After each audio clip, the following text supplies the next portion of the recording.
ओम शांती. आज 12/2/2026 चे साकार महावाक्य आहेत. बाबा म्हणतायत, गोड मुलांनो, हा महापरिवर्तनाचा विनाशाचा वेळ आहे. रावणाने सर्वांना समशानरूपी करून टाकले आहे आणि बाबा आले आहेत ज्ञानाची वर्षा करून, अमृताची वर्षा करून सर्वांना वापस घेऊन जाण्यासाठी. आजचा प्रश्न आहे, शिवबाबांना भोला भंडारी, भोलानाथ का म्हटले जाते? उत्तर, शिवबाबा भोला भंडारी का आहे? कारण शिवबाबा जेव्हा धर्तीवर येतात, अहिल्याये, कुबजाये आणि त्याचबरोबर गणिकाये अर्थात वेश्या यांचाही उद्धार करतात आणि त्यांनाच विश्वाचं मालक बनवतात. बाबा पतित दुनियेत येतात, पतित शरीरात येतात, म्हणून बाबांना भोळं म्हटलेलं आहे. बाबा म्हणतात, भोळ्या बाबांचे हे डायरेक्शन आहे सर्वांना. गोड मुलांनो, बाबा राय देतात की आता अमृत प्या, विष पिणं सोडून द्या. बाबा भोला भंडारी आहे, पण बाबांची आज्ञा आहे, अमृत प्या, विष सोडा. आजचं गीत आहे, दूर देशचा राहणारा आला दुसऱ्यांच्या राज्यामध्ये, परराज्यामध्ये. आज बाबांनी मुरलीमध्ये काही विशेष गोष्टींना आपल्या सर्वांना विस्तृतपणे मार्गदर्शन केलं. बाबा सांगतात, तुम्ही सर्वजण प्रवासी आहात, मुसाफिर. आणि प्रवासी कुठे थांबत नाहीत. प्रवाशांना घर नसतं, ते दर बदर इथून तिथे फक्त प्रवास करतात. म्हणून बाबांनी आज सांगितलं, आत्म्यांचा देश आहे परमधाम आणि जीवात्म्यांचं देश आहे हे साकार लोक, जिथे हाडामासाचं शरीर आहे, जिथे आवाज आहे. बाबांनी याचं विस्तृत विश्लेषण आज मुरलीमध्ये केलं आहे. बाबा म्हटले, आत्म्यांचं इथे घर नाहीये, आत्म्यांचं घर आहे परमधाम. आणि बाबा पुढे सांगतात की जसं कॅसेटमध्ये एखादी रेकॉर्डिंग आपण भरली तर ती पुन्हा पुन्हा तीच वाजते. त्यामध्ये तुम्ही कितीही वाजवलं तर तेच ऐकायला मिळेल. तसं आत्म्यामध्ये संस्कार भरलेले आहेत. आत्माच कॅसेट आहे. आणि आज बाबा सांगतात, आत्मा कॅसेट आहे, रेकॉर्ड आहे आणि ते शरीर धारण करून फक्त प्ले केलं जातं, वटविलं जातं, भूमिका बजावण्यात येते. म्हणून बाबा सांगतात की आत्मा हा पार्टधारी आहे आणि आत्माच शरीराला प्रत्येक कर्म करायला लावते. म्हणजे शरीराद्वारे ही सर्व क्रिया आत्मा करवते. पुढे बाबांनी सांगितलं की शास्त्रांमध्ये लिहिलं आहे की ईश्वर हा जो आहे, नाव आणि रूपापेक्षा वेगळा आहे. पण बाबा सांगतात, मला तर नाव पण आहे आणि परमात्म्याला रूप पण आहे, निराकार. जसं आकाश ही पोकळी आहे, पण पोकळीला सुद्धा नाव आहे आकाश. तसं ईश्वराला नावारूपापासून वेगळं म्हणणं हे चूक आहे. बाबा याला स्पष्ट सांगतायत की मला नावही आहे आणि रूपही आहे. भले निराकार आहे, मला साकार देह नाही, पण मला नावरूपापासून वेगळं म्हणणं हे चूक आहे. पुढे बाबा सांगतात, अर्धा कल्प आहे रामराज्य आणि अर्धा कल्प आहे रावण राज्य. परंतु रावण राज्यामध्ये जे दुःख आहे ते बाबा देत नाहीत. रावण राज्यामध्ये दुःख हे आपल्या प्रत्येकाच्या कर्मामुळे, देहभान आणि देह अभिमानामुळे आहे. त्यामुळे अर्धा कल्प दुःख का आहे आणि ते ईश्वर देतात का, हा प्रश्न चुकीचा आहे. आज बाबांनी याचंही वर्णन केलं की आता सर्वांची आत्म्याची ज्योत ही टिमटिम करत आहे, उझाई हुई, टिमटिम करत आहे, परंतु ज्योत बुझत नाही, विझत नाही. कारण आत्मा ही सदैव अविनाशी आहे आणि बाबा सांगतात की ही टिमटिम करणारी जी ज्योत आहे त्याला पुन्हा जागृत करण्यासाठी, पुन्हा पूर्ववत पेटवण्यासाठी, तेवत ठेवण्यासाठी बाबा संगम युगावर येतात. टिमटिम करणाऱ्या आत्म्यांना पुन्हा जागृत करण्यासाठी. बाबा म्हणतात की कामचितेवरती बसून तुम्ही काळे तमोप्रधान झालेले आहात. आता ज्ञानचितेवर बसून आपल्याला पुन्हा सतोप्रधान पवित्र बनायचं आहे. तर बाबा म्हणतात ज्ञान हे अमृत आहे आणि अमृत पिल्यानंतर अमर बनलं जातं. म्हणून बाबांचं म्हणणं आहे की ज्ञानाचं अमृत प्यायचंय आणि या विकारांचं विष सोडून द्यायचंय. जेव्हा आपण हे विष सोडू तेव्हा अमरत्वापर्यंत, अर्थात सतयुगामध्ये आत्मा पूर्ण वेळ आपला पार्ट प्ले करते आणि अकाली मृत्यू तिथं होत नाही. म्हणून बाबा सांगतात, उदाहरण दिलं बाबांनी की अमृतसरमध्ये अमृताचा तलाव आहे असं म्हणतात आणि अमृताच्या तलावाला साफ करताना कितीतरी माती काढतात, त्याची स्वच्छता करतात. पण अमृताचा तलाव कोणता आहे? कोणत्या अमृतामध्ये स्नान केल्यानंतर आत्मा स्वच्छ होणार आहे हे त्यांना माहिती नाही. शरीराचाच मळ धुतला जात आहे, आत्म्यामधला जो मळ आहे अर्थात हे विकारांची जी कालिमा आहे त्याला आपण स्वच्छ करणं आवश्यक आहे. म्हणून बाबा म्हणतात की ज्ञानचिता, ज्ञान अमृत प्यायचंय आणि अवगुणांना सोडायचंय. शास्त्रामध्ये कथा अशी सांगतात की शंकराने पार्वतीला कथा सांगितली आणि अमर कथा सांगितली आणि मग अमरत्व पर्यंत त्यांना नेलं. तर बाबा म्हणतात की शंकर तर सूक्ष्म वतनमध्ये आहेत, मग पार्वतीने सूक्ष्म वतनमध्ये असा कोणता दोष केला की तिला अमरकथा ऐकावी लागली? कारण सूक्ष्म वतनमध्ये तर हे विकार पाप असं काहीच नाही. मग पार्वती ही आहे आत्मा आणि आत्म्यांना अमरनाथ शिवबाबा ज्ञानाचं अमृत अमर कथा येऊन सांगतात. आणि म्हणून भक्तीमध्ये जे लिहिलं तर बाबांनी सांगितलं पार्वतीने अशी कोणती चूक केली की त्यांना ही कथा ऐकावी लागली? मग बाबा आठवण करून देतात की तुम्हीच पूज्य देवी देवता होतात आणि तुम्हीच पतन करून करून आत्मा तमोप्रधान बनून बनून पुजारी देवता बनला आहात. आता पुन्हा पूज्य बनायचं आहे आणि त्या अवस्थेपर्यंत जाण्यासाठी आता संगम युगावर आपल्याला पुरुषार्थ अर्थात आत्म्याची कमाई करायची आहे.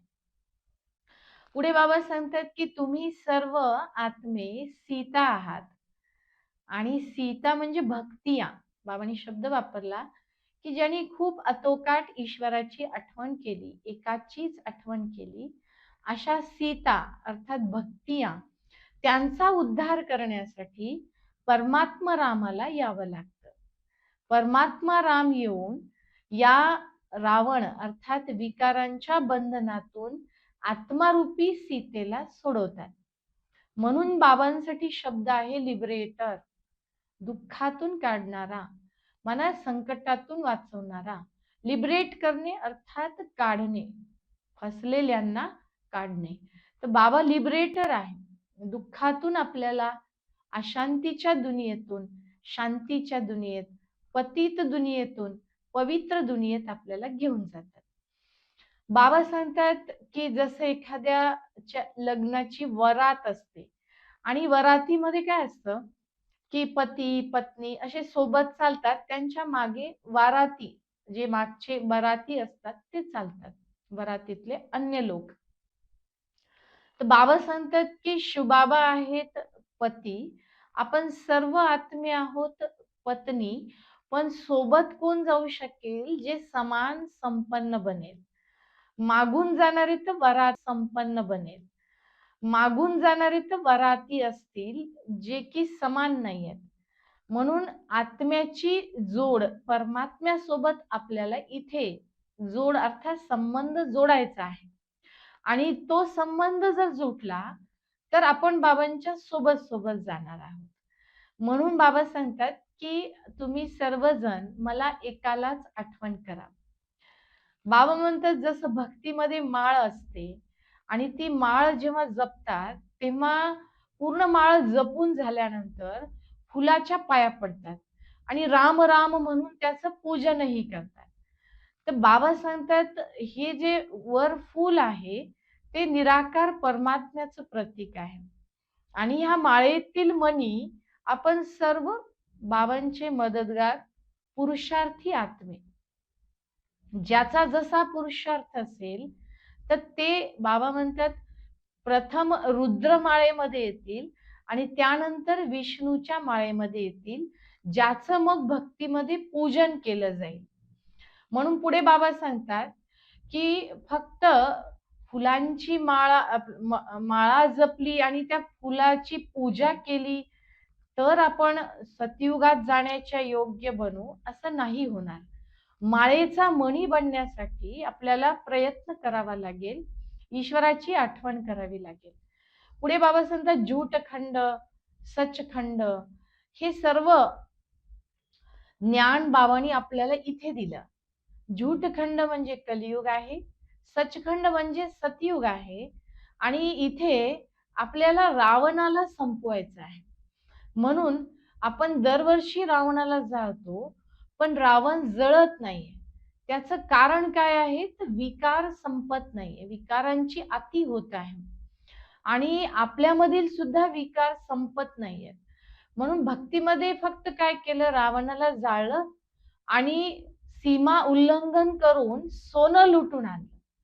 तर बाबा सांगतात आधी आपल्या विकारांना संपवा, मग सतयुगामध्ये अर्थात सोन्याच्या दुनियेमध्ये आपण जाण्याच्या योग्य बनू. सोनं लुटणे अर्थात सतयुगामध्ये संपन्न राज्यामध्ये जाणे.